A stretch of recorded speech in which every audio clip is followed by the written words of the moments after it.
Mais en à peine 40 ans, la plus grande forêt de la planète, l'Amazonie, a perdu 1/5 de sa surface.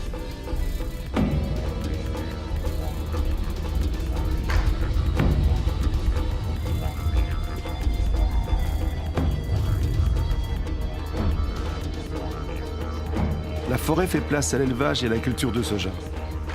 95% de ce soja servira à nourrir le bétail et les volailles d'Europe et d'Asie. Et voilà comment on transforme une forêt en viande.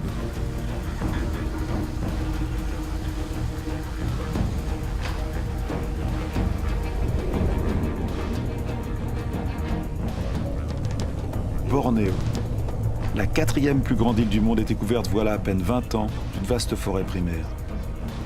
Au rythme de la déforestation actuelle, elle risque de disparaître totalement avant 10 ans.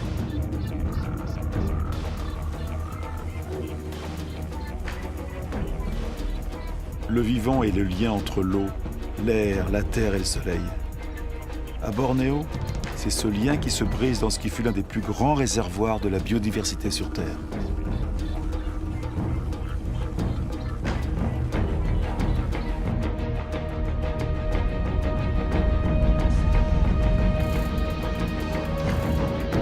La raison de ce désastre.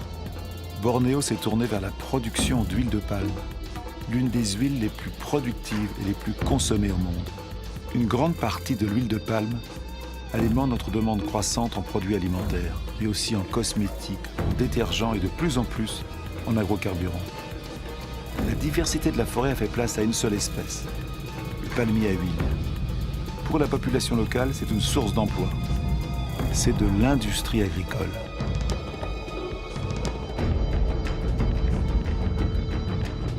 Autre exemple de déforestation massive, l'eucalyptus. L'eucalyptus sert à fabriquer de la pâte à papier. Les plantations s'étendent à mesure que la consommation de papier s'accroît. Cette consommation a été multipliée par 5 en 50 ans.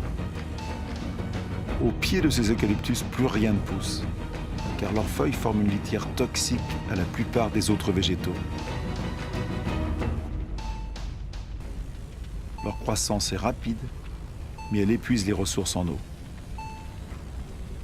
Soja, huile de palme, eucalyptus, la déforestation détruit l'essentiel pour produire le superflu. Mais ailleurs, on déforeste pour survivre.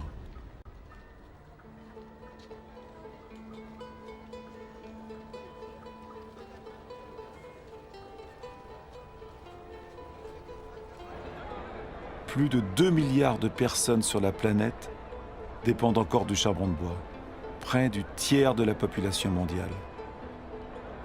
À Haïti, l'un des pays les plus pauvres au monde, le charbon de bois est l'un des principaux produits de consommation. Haïti était la perle des Antilles. Aujourd'hui, ce pays ne peut assurer sa subsistance sans l'aide de l'étranger.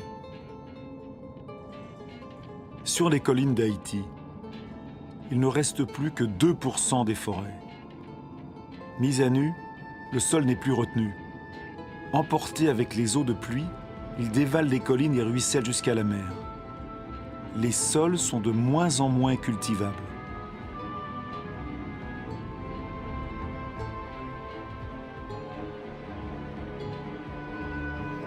Dans certaines régions de Madagascar, l'érosion est spectaculaire.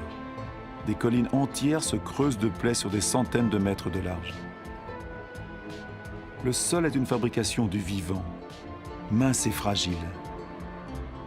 Avec l'érosion, la fine couche d'humus qui avait mis des milliers d'années à se former a disparu.